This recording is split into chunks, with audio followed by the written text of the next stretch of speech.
Well, I appreciate this opportunity to talk for a few minutes this evening about actually an article and a podcast that I've come across recently that I think should be of some interest to those on the line this evening and perhaps a few others who might happen on the recording in the days or weeks ahead.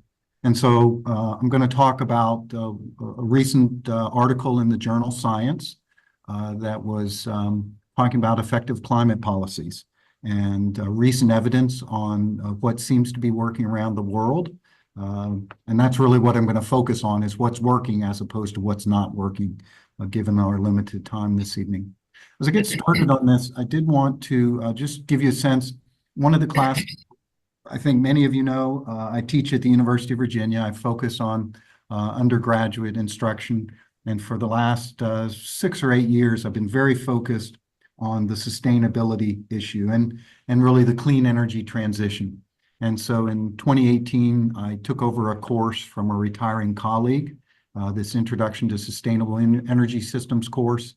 I teach this class both in the fall and spring semesters. I have typically right now 40 to 50 students per semester, so 80 to 100 students at the undergraduate level that I touch each year with this course. The list that you're looking at on the screen at the moment, these are the 8 modules of the course. It's a 15-week class. We'll spend 3 or 4 class sessions, a week and a half or 2 weeks on each one of these topics, giving them a background, foundations, talking about the environmental aspects, motivators for the transition to clean energy, looking at financial economic aspects, talking about sustainable energy systems in society, which is where we delve into politics and policy. And so what we're going to talk about this evening with this science article certainly fits with that 4th module. And then, as many of you know, one of the key strategies of cleaning up our energy systems is to, if not electrify everything, really emphasize electrification. And so the second half of the class looks at electricity science and technology, whether that's wind turbines, solar panels, batteries, heat pumps, some of the key technology items there, the electricity grid, emerging energy systems. And so when we have an interest here in this group about hydrogen, green hydrogen, that's something that I plug in there on that second to last module. And then the energy end-use sectors are the same as what the U.S. government uses in their classification. That's transportation, industry, and then commercial and residential buildings. And so we spend the last couple of class days each semester looking at those. Now, when we think about this article that I want to talk about tonight, it is really talking about public policy and looking at government initiatives around the world that, at least in name, are attempting to reduce greenhouse gas emissions. And so, different government entities are pulling out tools in their public policy toolbox, applying them to an issue of great interest to all of us. And the question is, which of those activities and initiatives are actually working and substantive? So the article that I wanted to briefly provide an overview on is this one here. It appeared in the journal Science last month, just literally a month ago. I don't remember where all of these authors are. A number of them are over in Germany in the Berlin region. There are some Oxford University in England authors here. So, it's an international cast that have come together.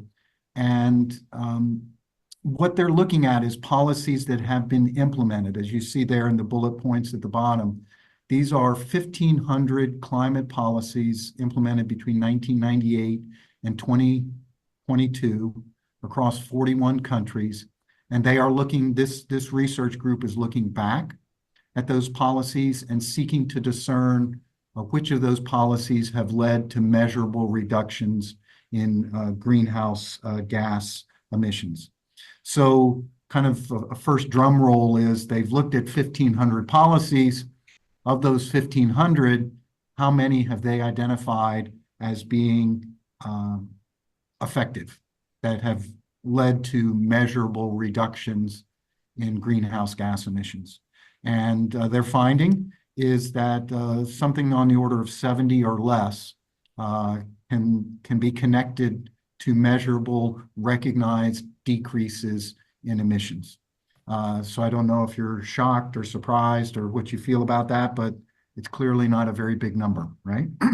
So what I was going to do this evening, I'm not going to go through all of the article. As Tom and Peter alluded to, it is dense, and I myself would need to dig in and absorb more of it.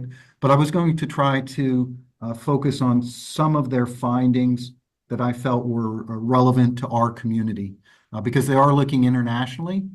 Some of their findings are related to what policy initiatives work in the developing world. And so that's interesting, but not necessarily, core focus of those who are on the line this evening. So I'm not going to talk about developing world, their findings in that area.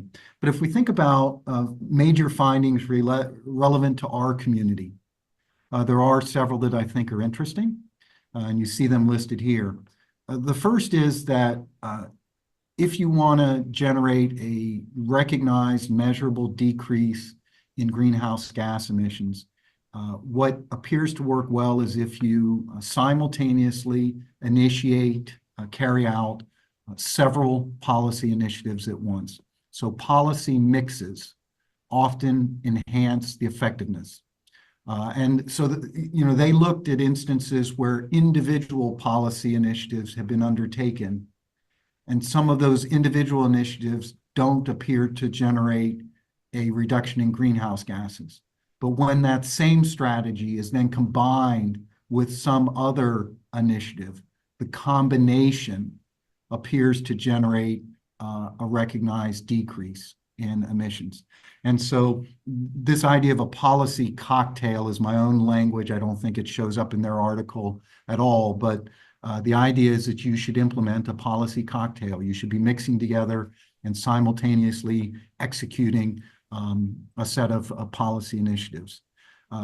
What mix is effective varies across the sectors. And by that, they mean those end use sectors, the same ones that I talk with students about at the end of the semester. And so what mix of policies appears to make a difference in the transportation realm is necessarily different than what will be successful when applied to industry, or perhaps in the commercial and residential building space. And so they certainly say you want to pay attention to that. If you're focused on reducing the footprint of buildings in your community, don't undertake the best practices for industry. That may not have nearly the effect that you would like. They note there, you see that third point near the bottom, that in developed economies such as ours, the authors never found, now this is a particular initiative, but standalone subsidies to be successful. And so, at least in part, you can think whether it's things like, the rebates for buying battery electric vehicles as a subsidy program here in the United States in general. If you don't combine that with other public policy at the national or state level, don't hold your breath on it actually reducing the transportation greenhouse gas initiatives.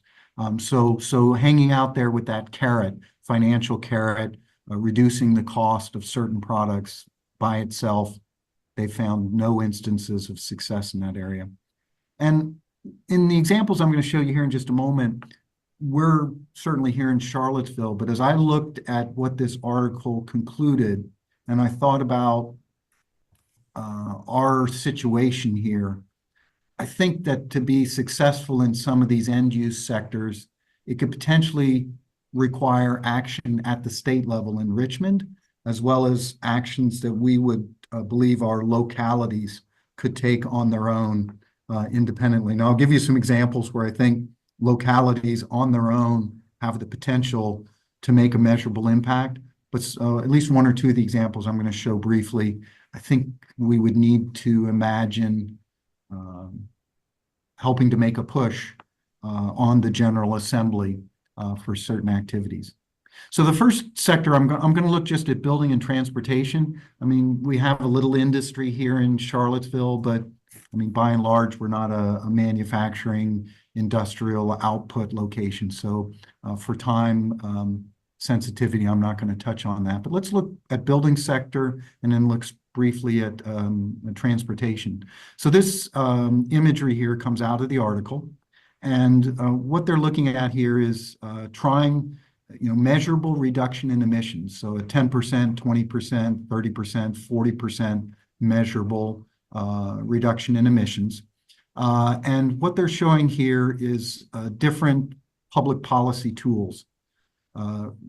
Perhaps, kicking the supports out from under fossil fuel subsidies, increasing taxes on fossil fuel activities, subsidizing the adoption of clean energy technology in the building space, whether that's rooftop solar, heat pumps, things like that, actual straight out regulations. So, regulations and standards actually banning the sort of thing we've heard, for instance, Berkeley, California, trying to ban new gas hookups or energy efficiency standards. And then something that I think is of note to the group this evening, and we think about roles that we as not-for-profits might play, information is one of the areas that this article specifically calls out, that if you combine an information campaign with some of these other initiatives, you can have an impact. Now, the chart shows two different colors of, actually several different colors of grading. And what they're showing here is, for instance, if you reduce fossil fuel subsidies as part of a mix, that cocktail with other policies, you can see a measurable decline. But if you simply implement a reduction in the fossil fuel subsidies, you see no impact. There is an example here where doing a subsidy with a finance mechanism does have a more measurable impact. But most of these, if you look at these, the dark columns are generally longer, indicating that if you engage in an information campaign where you label things to do with the greenhouse gas emissions on various products, and you combine labeling with changes in the building code and changes to subsidies, that sort of combination will lead to a measurable reduction in your emissions. So what I thought is, well, imagine what this might look like in our local community here. And so when I think about building sector, let's imagine some of the things that could happen here as a combination, one of these policy cocktails. So imagine, I'm thinking, as a number of you know, I've been outspoken about the future of our natural gas infrastructure here in Charlottesville, Albemarle. And so imagine what might be done as a cocktail mix in that area. I've been focused for a couple years on getting rid of the free gas line hookups today, which is a pricing mechanism. It supports and incentivizes, it's the easy button for getting a new gas hookup. So you could imagine saying, okay, one of the public policies locally is let's disincentivize new gas connections. And incidentally, that recommendation is in the gas decarbonization study that the city of Charlottesville commissioned and reported back earlier this year. So this isn't just me harping on this issue. Their own Veach and Black consultants had this as a policy recommendation. But if we build on what this science article tells us, we should combine that sort of policy initiative, perhaps with financing for things like electric appliances or energy efficiency upgrades. So another thing I've talked about from time to time is the green bank financing. And there's money flowing, billions flowing out of the federal government right now. There is the opportunity for our community to get some of that money and then potentially wrap it into a subsidy program. It's great once you get an electric high efficiency system installed in your home or in your commercial setting. But sometimes those electric high efficiency systems cost more on the front end. And so subsidizing could be helpful. I'm not sure that we think too much about this at the moment, but from a regulation perspective, this maybe, Peter, this goes to thinking about these new commercial high rises that are going to go on, be built in the city for students, right, around the university. The city recently, with its rezoning initiative, focused very intently on building bonuses if builders would commit to including affordable housing. There's nothing that would, as far as I know, stop the city from saying, we'll give you a building bonus. You'll be able to put more units on a given lot if you commit as a builder to electrification or energy efficiency or rooftop solar. And so they could have, and they could still reward builders for doing the right thing from a green energy perspective. And then from those on the line this evening, a Cville100 group of members, we could imagine one or more of our organizations coordinating with our localities as they roll out these different initiatives here. And we could say, hey, we're going to help be the voice to get the word out in the community here. And then another is, if you could imagine disincentivizing gas use by actually placing a tax on that. And I don't know whether the city and its gas utility has that ability, but they do set the rates on the gas utility. And if they were to build in a social cost of carbon, the cost of those emissions into their cost structure for those that use gas, maybe there is something they could do there, even as a locality. I don't know. Let's look now then briefly at transportation. Again, they've broken it up in the transportation realm to pricing, subsidies, regulation, and information. Same sort of bit with a recognized percentage drop. Again, the darker bars here indicate policies that were initiated in combination. And for a number of these policies, you only see an impact if that policy is implemented in combination with other policy activities. So if we go and we think in the local arena, what might this look like? I'm just trying to brainstorm on this. I think this one could be a little bit more difficult, at least to have efforts in each of these four areas. But maybe you could do something with parking fees, on-street parking. I mean, the city issues parking passes for different neighborhoods. The on-street parking in the downtown area, you could change the pricing there. Interestingly enough, we don't think about the localities having the power to assess their own taxes without General Assembly approval. But actually, Northern Virginia, the Tidewater, and the I-81 corridor have a regional motor vehicle fuel tax ability. And that was suggested in a Senate bill back in 2020 to be expanded to other communities. That bill made it out of the state Senate, but was left in the Appropriations Committee in the House. So, maybe that's an area where some of us might envision supporting the localities, getting that back on, a House or Senate side as a bill introduced to change the pricing of fuel in our community as part of an initiative in the transportation sector. In the transit arena, we currently offer free access to the buses. Continuing that would be a subsidy for the transit system. The city seems to have a number of councilors right now that are very interested in bicycle infrastructure, safer roads, and so the city, county as well, absolutely have the ability to put transportation dollars in their budget towards that, and that is underwriting, subsidizing. From a regulation, maybe they could do something for construction bonuses, where if some of these apartment buildings that are going up would have a built-out electric vehicle infrastructure. You get a building bonus. And once again, information here for the Cville 100 community is something that we might contribute.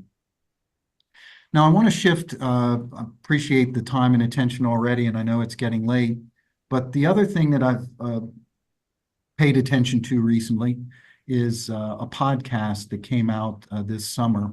It's a podcast series called The Energy Transition Show. This gentleman, Chris Nelder, for many years was with the Rocky Mountain Institute, which now is just, I think, RMI out in Colorado. And so he's broken off and he does this podcast every 2 weeks. It is subscription-based, although several of their episodes each year are free.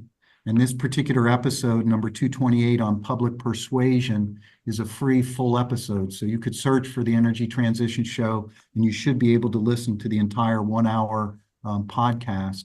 And so I thought I would talk for a couple minutes about this since, from a Cville 100 perspective, the role that we might play in a policy cocktail is we might be part of the voice.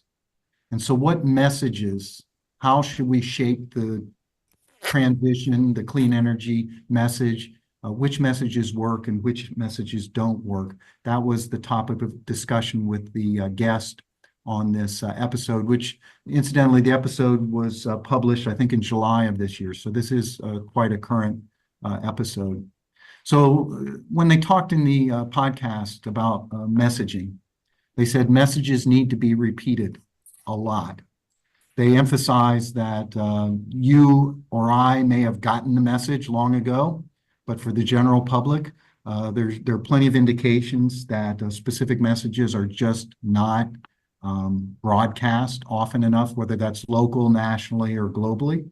So get the message out, repeat it more often. They talk about the fact that we need to appreciate that the messaging industry, the fossil fuel industry, is very active, has been for years and decades. And so don't be bashful, don't be shy, because they're not going to be, they haven't been. The other thing they say is in here, we tend to assume that the connections and the consequences, the connections between burning of fossil fuels, the consequences of global warming and climate change, we tend to assume that it's obvious. We're down in the noise, the weeds of this, and that it's self-evident. But for the general populace, those connections or consequences are not evident. And so don't be afraid to politely articulate those connections. The things that they find don't necessarily work well, that don't resonate with the public. One is emphasizing the enormity of the challenge. They say that when you really talk about being swamped, the existential threat of climate change, this can tend to overwhelm people and can be demotivating. And they say that people don't like to hear about restrictions, bans, and phase-outs. And I certainly am one who has spoken about those sort of concepts plenty of times. But saying no to people, you can't do this, you can't do that, that can cause backlash. So these are things of concern. When we talked, or when they talked, they said, there are some messages that do work well and strategies. So first is talk about mental models that people already have. And an example of a mental model that people already have that you can quickly tap into is the idea that pollution is yucky. And so when we think about fossil fuels, you can think, if nothing else, about air pollution. And I think about this, one of the comments I made about the diesel bus decision of Charlottesville Transit. When I gave one of my sets of comments, I talked about walking down Rugby Road as a bus turned the corner and spewed out diesel exhaust fumes. So in various ways, people get it, that pollution is yucky. So can you align your message with that? And similarly, on a positive sense, emphasize that clean energy means less dirt. an overall cleaner environment. And people get it. They don't like pollution in general. They like the idea of clean. And so go ahead and think about how to tap into that. They really emphasize be human. And by that, they mean talk about the impacts of climate change upon people. And I'll show you an example of that if I can here near the end, a short public service message that this the guest has put together on this, and emphasize fairness amongst people, that you and I may love everything that fossil fuels gives us, but you realize the impact of our energy habits upon other people, whether it's other people in our community or more broadly. And when they talk about this be human, they're not just talking about remember the people of Bangladesh or sub-Saharan Africa. They also mean your own family, your own community. Be human, illustrate the impacts on your next generation, things like that. And then they very much highlight abundance, not limitations. So if you emphasize limitation is a losing message. When I saw this, I feel good in my class. One message that I give as we talk about the transition to clean energy systems, I say to my students, do you realize that all of the energy that human society uses today, in 1 year, all of the energy that 8 billion of us use is the equivalent to 1 hour of sunshine. The sun delivers in 1 hour the total amount of energy that we, human society, use in an entire year. There is an abundance of clean energy. Okay, we don't, from tapping into energy, using energy, we don't need to imagine limiting, saying you can't do this, you can't do that. If we transition to clean energy and we tap into that abundant renewable resource of the sun, we can have the energy trinkets, the energy things that we like. So that idea of abundance as opposed to limitation in the messaging.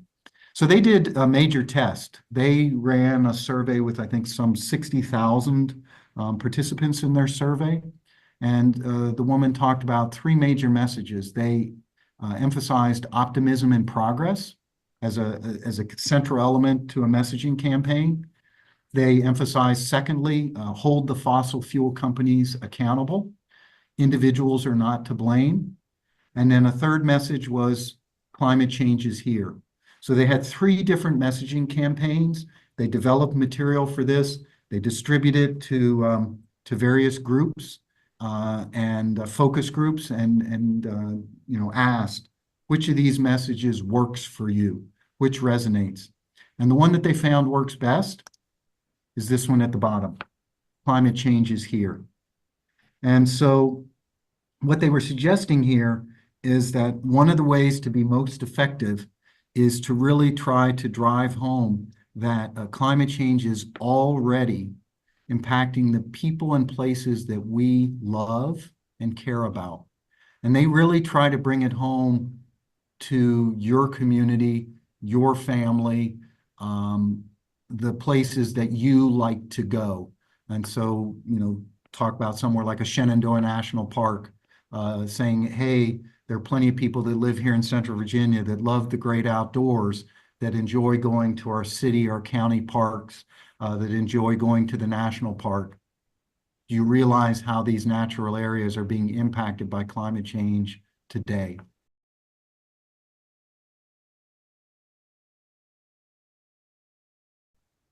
Bob, you've got your hand raised. I think we got a couple minutes for questions.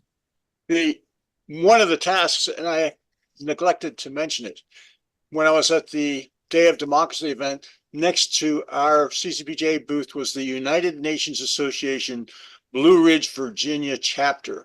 And I was speaking with the president. I'm on that board of that group, and they're organizing their spring speakers. They normally draw a very large crowd. We've been having the events on Tuesdays at 5 p.m. at the center, and they'll bring in 100 to 200 people. And they were looking for someone who could speak on the climate. And I think that the presentation that you've got there could be the center, the core of a presentation, particularly focusing on policies that work. And it would be something that would be scheduled in the spring. So there's time to put it together in a pretty effective way. So if you or others are interested in doing that, contact me and I will connect you to Bruce Carveth, who's the president of the UNA local chapter. Let me just say I'm interested. So if you want to go ahead and facilitate the connection, let's do it. Yep. Thank you. Peter. I mean, in the messaging part of your presentation, you talk about the ineffectiveness of emphasizing bans or phase outs. Mm-hmm. But in the science article, it seemed like the most robust of, maybe the most robust or the second most robust effect was pricing with bans or phase outs. Yes. So, and there, how do you say, there is the crux of the problem, right? Or the challenge. Some of the policies, right? Like economists have told us for years that carbon pricing, right? A tax on carbon emissions is one of the most effective policy tools available. And yet, nationally we've tried, failed. People don't want to pay for things, or they don't want to have things taken away.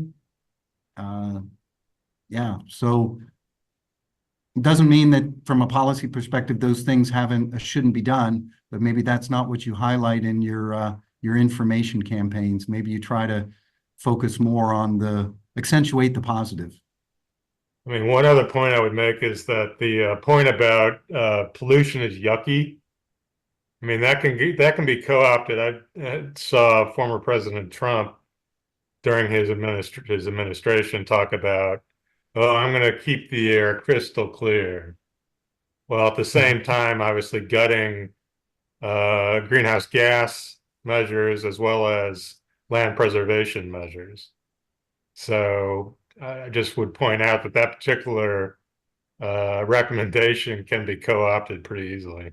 I have no doubt that those with interests that are, what do you say, orthogonal to the interests of the climate movement will co-opt and do all sorts of other wonderful things to knock us or knock the messaging off track. Tom. Yeah, I was just going to say, James, I mean, this is really interesting. I mean, without getting too tied to sort of the exact analysis these authors have done or their exact findings, but this kind of analysis of what policies work and in what combinations, it really opens a door. I mean, I think you were pointing out, to a very different way of thinking about what kind of proposals should we be getting behind in Cville100 and our member groups.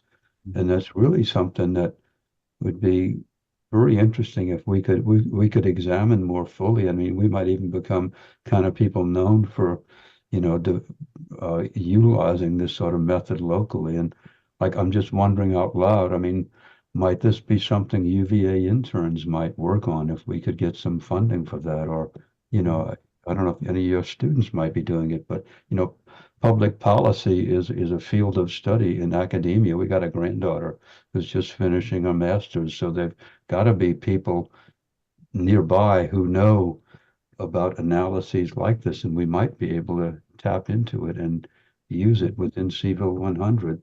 Yep, absolutely.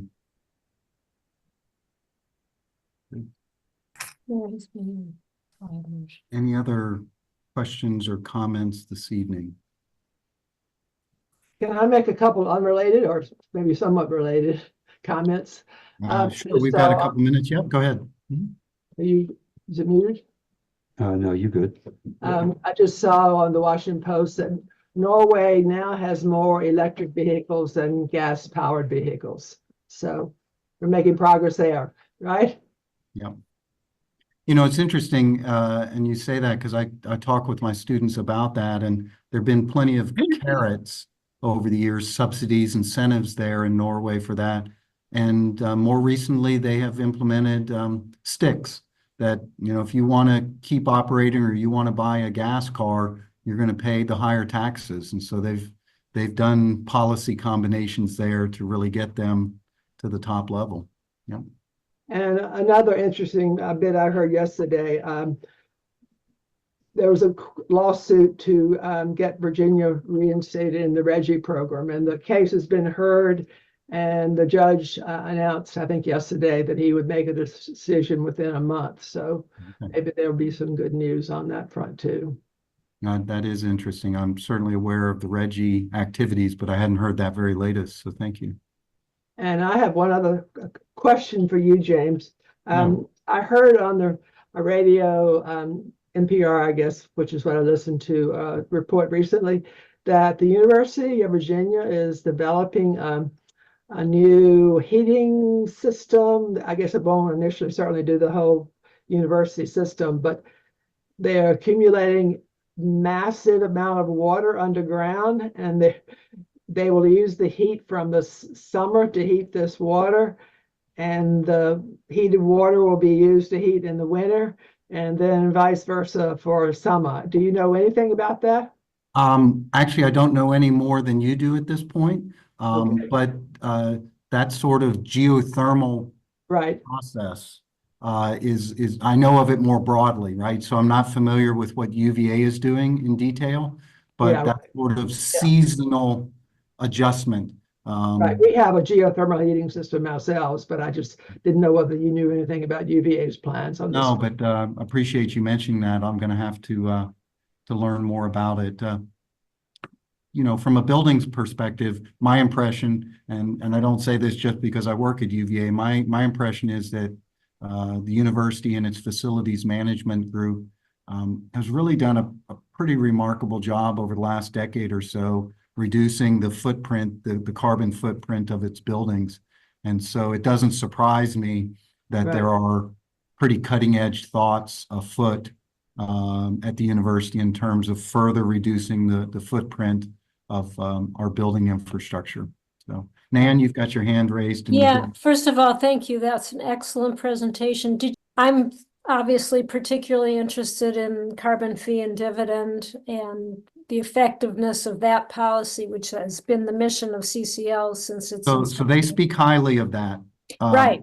And the reason it hasn't worked is because the politicians don't want it and the fossil fuel industry doesn't want it. So anyway, that's pretty obvious. So there are in the article, there are definite comments, and there's some worldwide examples of putting that in with combination or the like. They say it's one of the most effective. Yes, it's been proven, and it is effective, and it is in place in other countries, just not here. Anyway, not to harp on that. Also, I think I read that the new biotech or biotechnology building that's being built at UVA, I think that is going to have geothermal. I think I read that somewhere. And I'll check up on that. I wonder if that's what Instead, one part of the university would be heated by the system. And anyway, it's very exciting, and that makes sense, and that's great. And that, to your point, I had heard, Nan, that's where I had heard about the geothermal. So, in terms of Ren's comment, it may all be the same thing, or maybe there's even further efforts afoot. Well, it's a great example. And two other things. I think I could envision this being a good focus if you could take little segments from this report and make those topics for op-eds and LTEs. That would give, certainly the students might want to get on board with that in terms of digesting the information and imparting it and getting practice in policy formation. It would seem to be a terrific idea. And lastly, I could envision CCL and other Cville100 members representing parts of this, maybe having tabling at certain events, handouts, not getting deep into the weeds, but just saying, connecting the dots for people, because that's ultimately what the message that's necessary, because they aren't going to make the connections themselves. Thank you very much. One of the Yeah. things that, and I tried to lay it out this in the slides this evening. I mean, I've done as much of this as anyone, standing up at city council meetings and being critical of the city and its activities. And one of the things that I tried to bring forward this evening is, you know, I see a potential for us to shift, at least in part, away from the criticism and saying, hey, if you, the city, or you, the county, will coordinate certain policy initiatives, you know, we in various Cville100 organizations would love to partner with you in part of the messaging that makes sure that this overall set of initiatives is successful. And so it would be nice if we could, at least in part, shift to that sort of complementary working together setup. Doesn't mean we might not have to chew on people occasionally still, but anyway, just one comment there. I James, do agree. you think that the fact that the policy mix tends to be the most effective in some ways makes it more politically palatable to when you basically can horse trade or offer, you know, an interest group one policy and another one their favorite policy? In some ways, it makes it potentially doable. Yeah, and I, you know, we had the four there. You had the things to do with pricing and subsidies, and then specific regulations and information. I don't think the article suggests you must have all four of those. So Peter, you could imagine pulling together a suite for your negotiation. And then if you end up getting many, but not all of those, you still might have a sufficient combination of policies to get some meaningful impact. And so it might give you an extra bit of wiggle room or an extra dimension for maneuvering in the political back room. I think I reserved a meeting time until 8:30 on the Zoom. Okay. So we may turn into pumpkins in about 2 minutes. So thank you, James, so much for such a thought-provoking presentation.